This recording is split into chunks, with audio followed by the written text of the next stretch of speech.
So talking about population distribution and abundance, this is something that is pretty interesting in ecology, is how animals get, how they split up in ecology, because how they fit into the environment is important. How they place themselves into the area, they do it kind of, well, they do it naturally. I mean, it's nature after all. But the way they do it is interesting. There's actually like more thought put into it than you would realize or you would think. And the way that humans do it as well is kind of interesting. So populations vary in distribution and dynamics. It also depends on the animal, and it depends on the environment that they're in. Some populations are small with restricted distributions, and some are abundant with broad distributions. Again, it depends on the animal, and it depends on where the animal is actually living. So there's a lot to take into consideration. What is the animal's needs? What is the animal's, what do they eat? Where do they live? What kind of resources does that particular habitat have available for the animal? Those kinds of things are all need to be taken into account in order for an animal to distribute itself appropriately. And it can change over time. I mean, if you think of a desert, a lot of that is going to be clumped around an oasis of water. And you're going to have a high concentration of living organisms around a place that has water availability. But if you have a lot of resources, it's going to be a lot more spread out.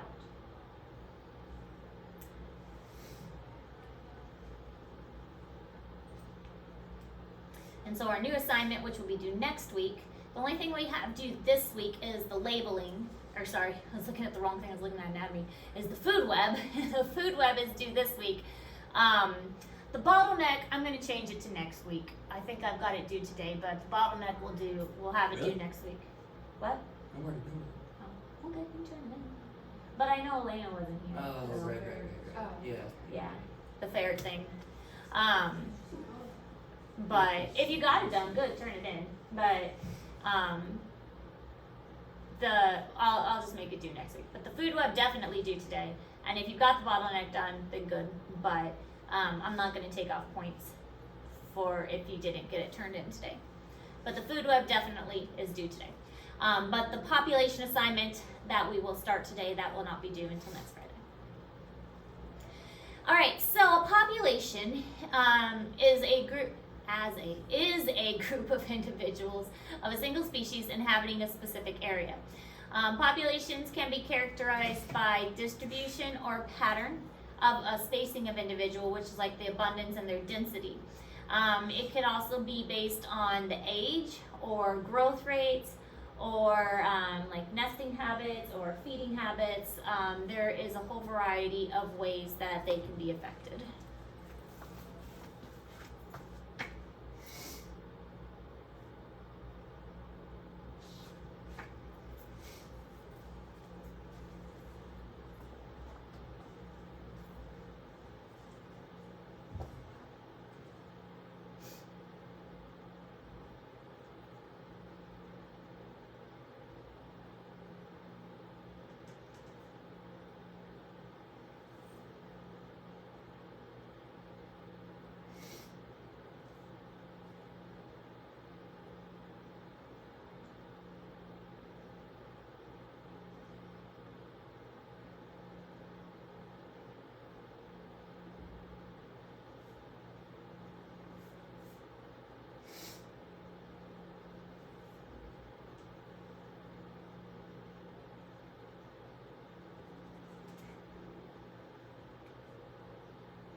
been so silly lately. Weird lizard.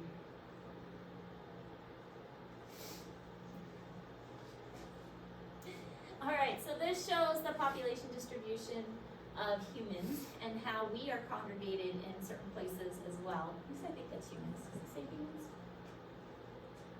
I think that's humans.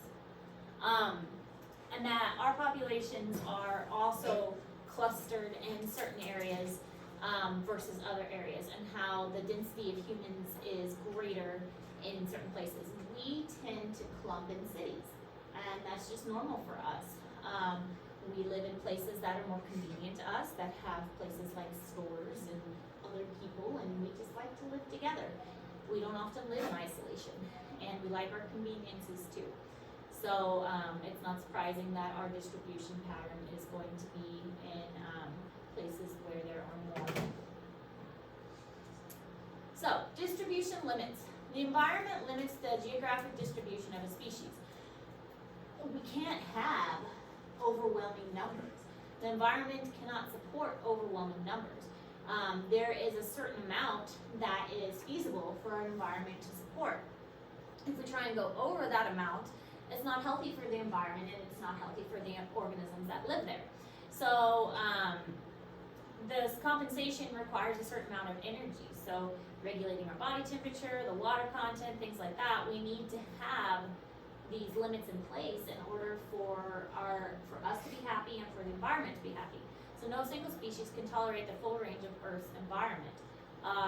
We are a little bit better at surviving a range of environments because we are smart, and so if it gets too cold, we build a nice house and we make coats and things to keep us warm.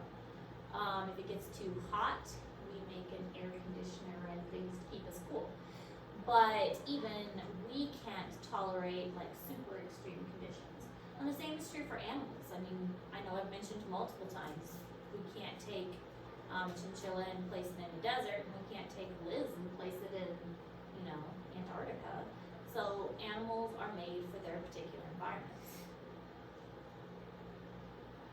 There are limits to what animals can survive in.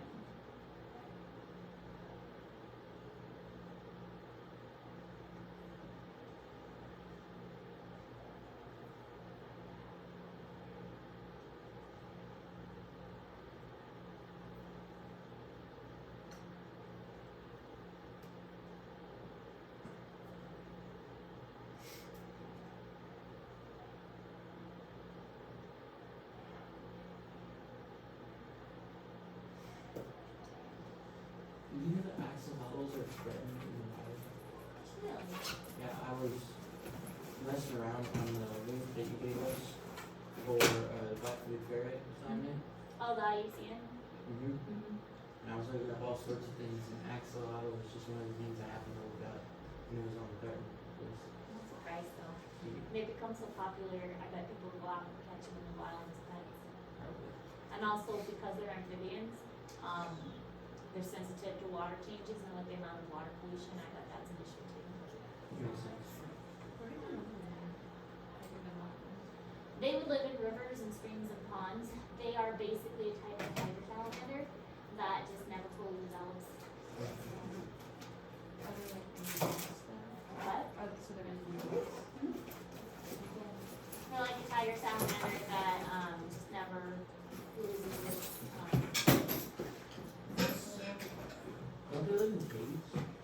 They could live on like openings of caves. There are cave salamanders, which you might be thinking of. But they could live like in the openings of caves where there's still sunlight.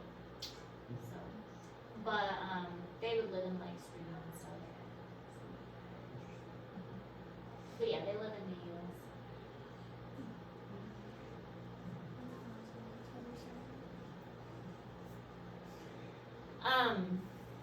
So, to be clear, I'm sure you've probably heard of what a niche is.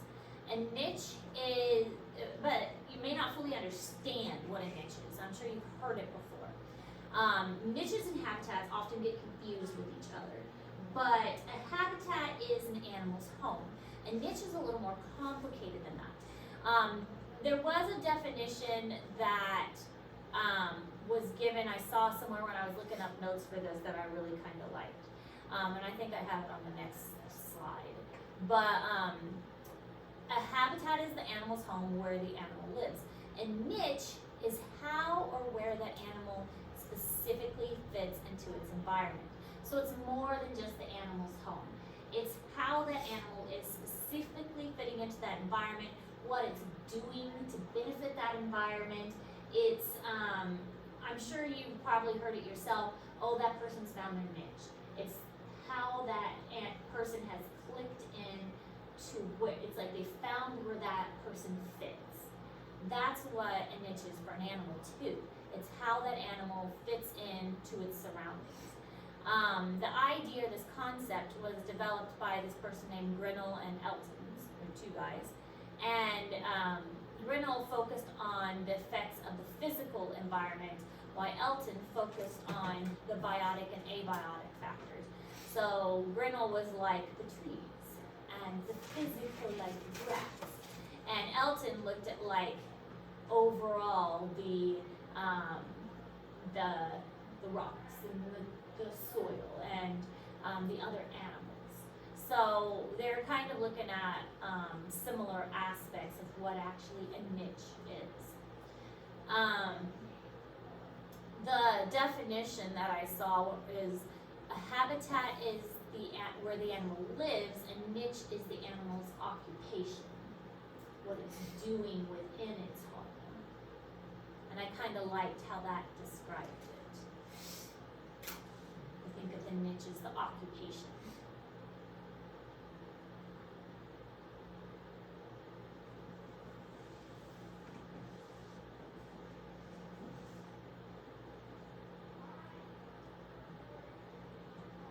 Gives it a sense of belonging in that area. Importance.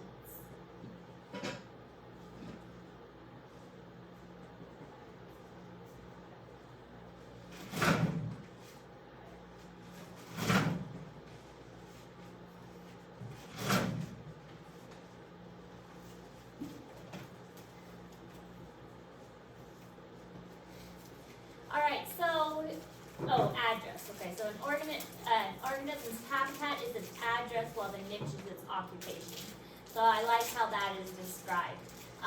So we can see all of these animals are sharing the same habitat, which is a pond or the edge of the pond. It's all the same habitat, but its niche is what it is doing within that habitat, its occupation. A flamingo is getting the organisms at the bottom. The duck is getting the organisms like in the plants there. Avisa is getting the insects. Oyster catcher is prying open the shells, and the plovers are getting small insects from the shore. So they all have a different role to play within that habitat. So they're all doing different things within that same area. So it's much more complicated than just, oh, we live here. They're all playing different roles in that same habitat. That's their niche. They're filling different spots within that habitat. The flamingo looks like a pink ostrich. It does. Fun side fact, why did their legs bend backwards like that? Zoology people should know. Huh? Why did their legs bend backwards like that? We didn't really talk about birds too much. We ran out of time. Not really.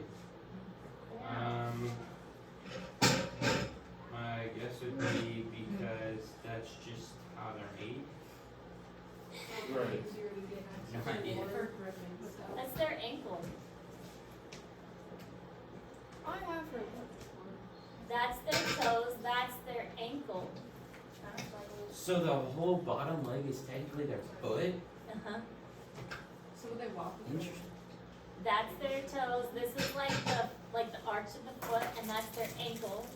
And then this is the top part of their leg. And then their like knee is up here. So would you see them Didn't walking know that. around, like their ankles around, would you see them walking like that a lot? So yeah, their foot bends backwards because that's their ankle. And think of how your foot bends backwards. That's your ankle. Ankle. So they're just like walking. Now you know. Alright, so just a niche example. Yeah. Kangaroo distribution and climate. So kangaroos actually are a desert species, and the eastern gray is in the eastern third of the continent, the western gray is in the southern and western, and then the red is in the semi-arid interior. Then you've got northern Australia is basically too hot, too wet, or too dry in winter for these three species to survive. So each one lives in a different niche within Australia. They're all got like a separate little part that they survive in better. And this is great because it prevents competition between the three of them. And they all have their little spot that they live in. They all live in Australia, which is their habitat, but they all live in their own little section, so they don't have to compete with each other. So this shows how they live kind of in similar spots, but they don't overlap terribly much, so they don't have to fight for the same resources. I mean, they overlap a little, but for the most part, they don't have to overlap much. Alright, so climate and distribution. Limited distribution may not be directly determined by climate. I mean, sometimes it is, but climate doesn't have to be the only thing that limits where an animal lives. It could be other things such as food production, water supply, the habitat itself, incidences of parasites, pathogens, and predators. Yeah, I mean, climate is a big factor. Is it too hot? Is it too cold? Is it too rainy? But that's not the only thing. We talked about the panda before and bamboo. If there's no bamboo, there's not going to be any panda, so that's a food production issue. The desert and water. If there's no water, you're not going to have certain kinds of animals. I mean, there are animals that can live away from water, but you're going to have animals that don't live near water either. There are going to be some animals that can survive around certain parasites and some that can't. So really distribution is based on a lot of factors. It's not just temperature. There's a lot of factors that go into how an animal can be distributed. I mean, us as well. And it's not just animals. It can apply to plants also. It's not just animals.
Okay, so here's some examples of distribution of plants along a moisture temperature gradient.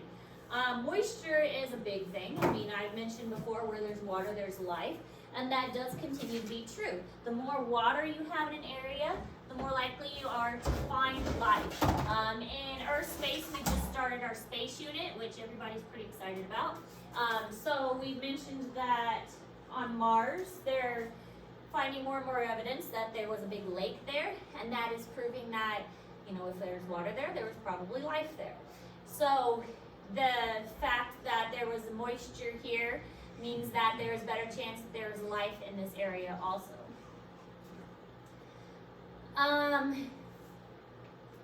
Skip that. But here we can see that on this particular cliff, or on this hillside, that there are different variations of the plant. So on the side of this hill, we've got plants with short roots, and down here we've got plants with longer roots, because these need roots that are closer to the surface to grab that water before it runs off of the hill. Also, the soil's not that deep. These have longer roots because the water is going to soak into the soil, and so they have deeper soil, so the roots can go deeper, and the water is going to go deeper into the soil. So their roots are deeper because they can grab that water better. These have to grab the water quickly, and the soil's not that deep, so they have a shallower root system. So the combination of where they are growing is going to impact the roots that they develop. Now, the type of pattern that animals develop is going to change based on where they live. Over time, scientists have discovered that animals typically, and plants, organisms in general, living things, will form 3 types of distribution patterns. There is random, clumped, and, it's not called even. What's the last one? Random, clumped, is it called even? Regular, that's what it was, regular. I was drawing a blank. Random, clumped, or regular. So they can have a random, clumped, or regular distribution pattern. So that first one is a clumped. And with the clumped pattern, we're gonna see things like migrating herds. They clump together. Random is, it's completely random. I mean, there's no predictable pattern to it. And regular means that there is even spacing throughout. And there's different reasons that different organisms may choose to have these distribution patterns. This will be a question on your test, is the 3 types of patterns and which animals will, or plants, will choose to have these distribution patterns and why they may choose to have them. Random, clumped, or regular. The last one says uniform. Nah, uniform, regular, same thing. Okay. So I couldn't remember. Uniform's fine.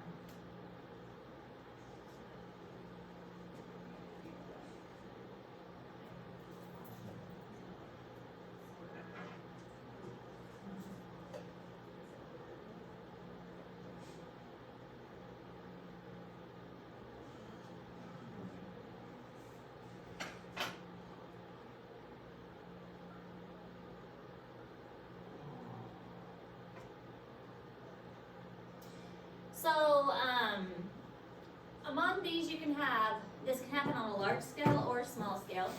Over a large scale, you can have like a really huge, like the United States, for instance. Humans tend to naturally be clumped. We are clumped in cities. We exhibit a clumped distribution pattern. We are really not random, and we are really not regular. We are clumped. On a small scale, you can also see it on, even like within our building, we're still clumped. We are clumped in the classroom. On a smaller scale, we are also clumped. But random, clumped, or regular can be on a small or a large scale, but it usually falls within one of these 3.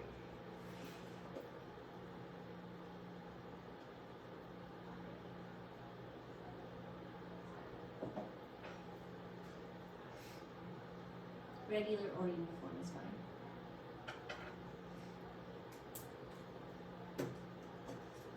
Would like individuals be under the regular distribution? Depends on what kind of individual. Even us individually, we're still clumped in classroom.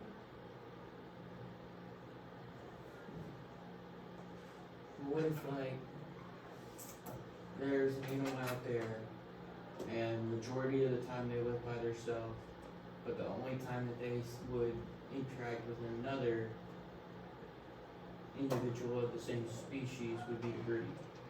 Then that would be individual.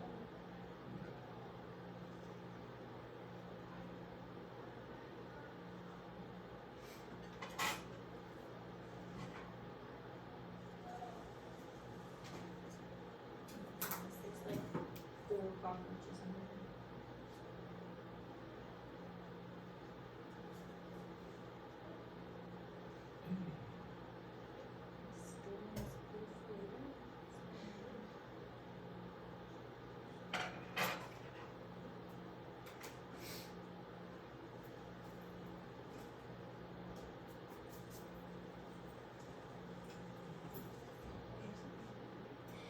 So here we can see some examples. Clumped, again, would be an example of oasis in a desert. Uniform nesting birds is a great example for uniform. They want to arrange themselves with so much space between one nest and another. You can also see this on birds on a power line. The birds on a power line, they know just like how far to space themselves. And part of that is because it's like 2 wingspans. So if they ever wanted to take off, they've got the Just wingspan of enough them. room to. Yeah. So that's how they've got enough wingspan from them and the next bird to take off. That's uniform distribution on power line. And then random is like grass in a field. It's random, or like moss on a hillside. So that would be random distribution. Here's another example where you can see, again, nesting birds is a great example. The birds, like, they space their nest really uniform or regular. Clumped would be like us, or animals that are migrating from place to place. This is just another example. We'll go through it kind of quick. There's a theory that suggests shrubs are regularly spaced due to competition of resources. They found that the distribution of these desert shrubs changed from clumped to regular pattern as they grow. They were clumped because when they were younger, they dropped their seeds close by. So they didn't really spread out their seeds at first. And then as they grew, the ones that were really close died off, so it became more regular as they grew. Some individuals in the clumps died off and it became more regular. And so it was clumped at first, and then over time it kind of got more regular. So again, bird populations, that's a good one that shows clumped. Have you ever seen like those big flights of birds that go on for like ever? Those large, and it looks like my kids would call it the bird army. We would tease that the bird army was gonna come and get us, but the bird army is European starlings most of the time, and that would be an example of clumped, and they have a better chance of survival in a large group. So that would be an example of clumped.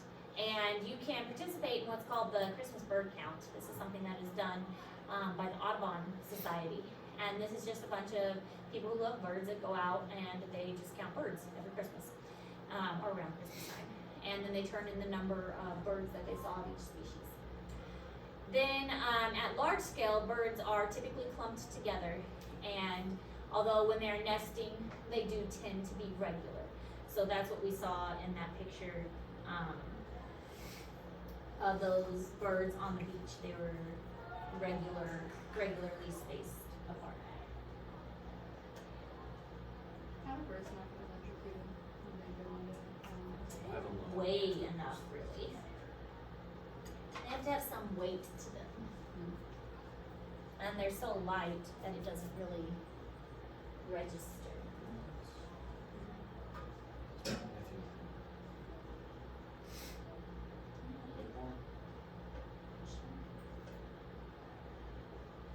don't know though, because one time where I used to live, we had chickens, and they got out and they ended up getting under the power lines. So if there And are they 2 still bones in didn't your get arm, electrocuted. Yeah. And they're like when fat you do this, chickens. they're straight. I think also When you do because that, the lines are for the most part pretty insulated, Cross. If you try and do so Bones across it the- needs to have some break in the insulation.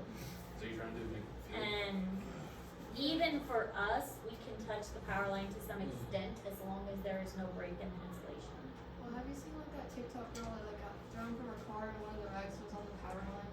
Like was hanging on Oh the yeah, power I saw line? that. Yeah, that One of the what? she was just chilling. She was just chilling.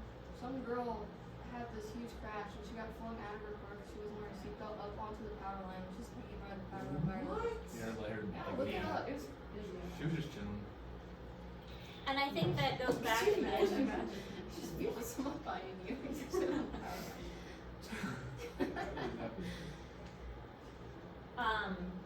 as long as there is no break in the insulation, think of an extension cord. You don't get shocked by an extension cord unless the plastic is broken and the metal is there. When did this happen?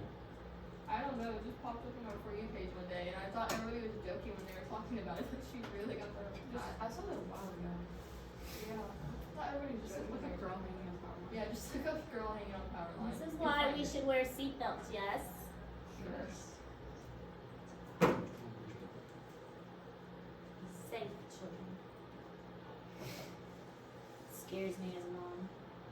My daughter's gonna drive in 3 years. Makes me nervous.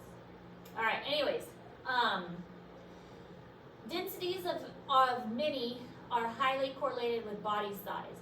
So smaller things generally live at higher population densities than larger things. Can you imagine a bunch of large things living in really high densities? So smaller things, it makes sense for them to live at in larger groups. I mean, imagine a school of fish. A school of fish can live in a large group because it's a form of protection too. So smaller things live in closely compacted groups because it's a way for them to protect themselves. Birds living in a big group, form of protection. I mean, that's not always the case because, I mean, think of zebras. Zebras and wildebeest, they live in large herds because also a form of protection, but they are larger. So, I mean, not always small things living in large groups. Large things can also live in large groups at times. So, that rule of small things living in large group doesn't always apply. Wow, just like this.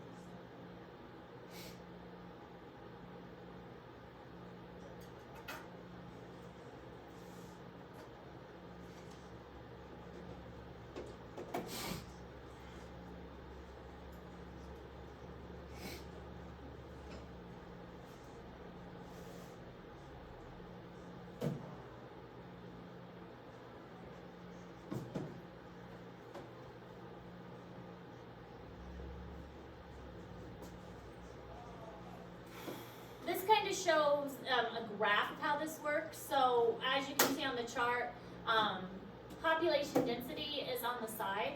And so small mammals typically achieve greater population densities than larger mammals do. So there's a definite curve taking place, or not curve, line taking place here. And more smaller mammals live together and less larger mammals. So think of,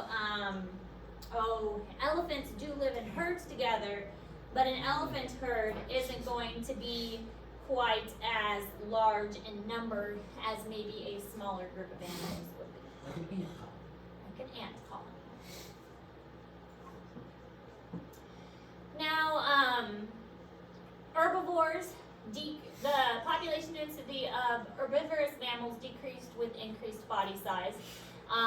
And other things like aquatic invertebrates tend to have higher densities than terrestrial invertebrates. Again, think of like swarms of fish. It has to do with safety in numbers.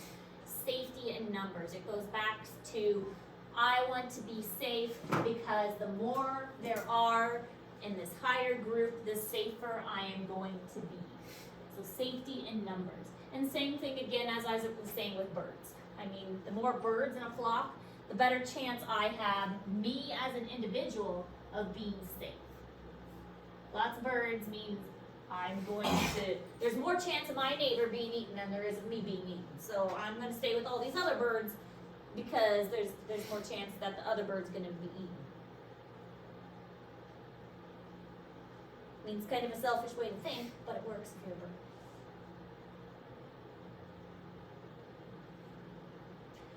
Now, obviously, that's not true of all birds. I mean, think of how the owls live or how hawks live. Those larger birds of prey are not going to follow that rule. It's mostly songbirds that are going to follow that rule. Smaller birds, birds that are more likely to be eaten. Larger birds tend to live more solitary lives.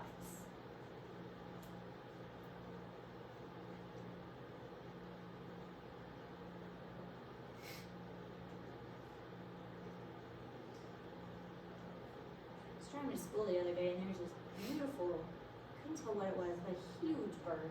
Wasn't a vulture. I think it must have been an owl. Very, very big. I told you about the time I rescued an owl, didn't I? From the middle of the road? Yeah, that's pretty neat.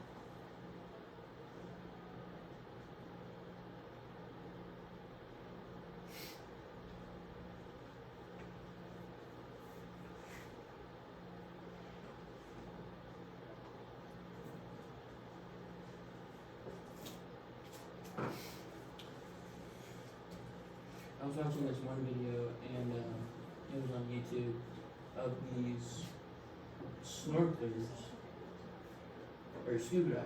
That would be a better word. Scuba divers, and they were collecting aquarium fish. Huh. And Not so what they illegal in do? many cases. Huh? Not illegal in many cases. I don't know. That's a great question. Anyways. They may not have been in the U.S. either.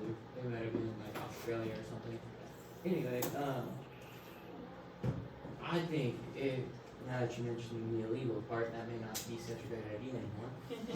But if it's not illegal, I think that would be a really fun job to have, to collect aquarium fish and then sell them to distributors. It would be if it was legal, yes. Yeah. It would be. Alright, so here's just some examples of how population density works in various groups. So this is in Google Classroom. Just showing that different animals have different densities of populations. Now plants are obviously going to be different as well because plants have different needs and different resources based on those needs. So they need light, they need water, they need soil nutrients, and they are going to compete for these in different ways. Now, in the rainforest, they have strategies of actually growing on each other.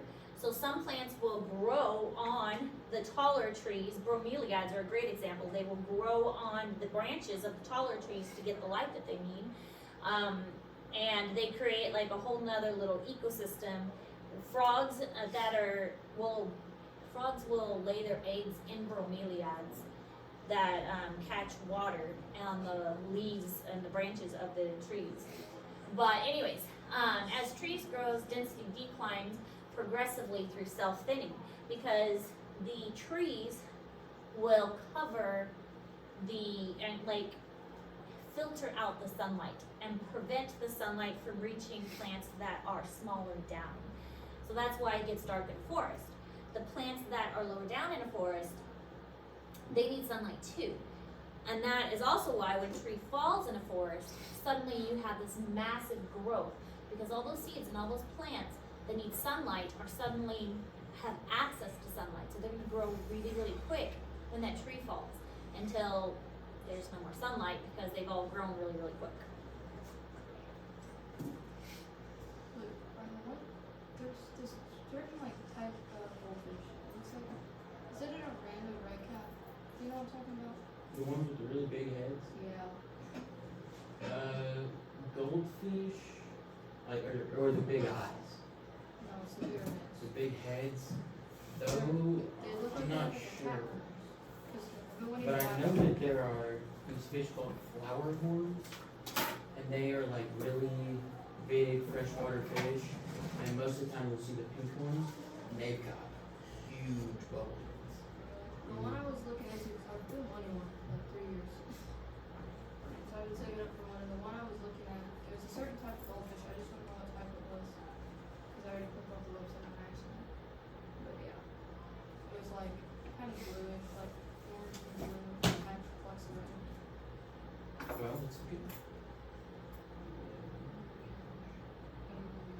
I think. Yes, they look like they were like goose egg on their head. I can see it. I'm also blind. How much do we have left? Kinda, yeah. I think. I know it started with an O. That helped. Orlando? I think so.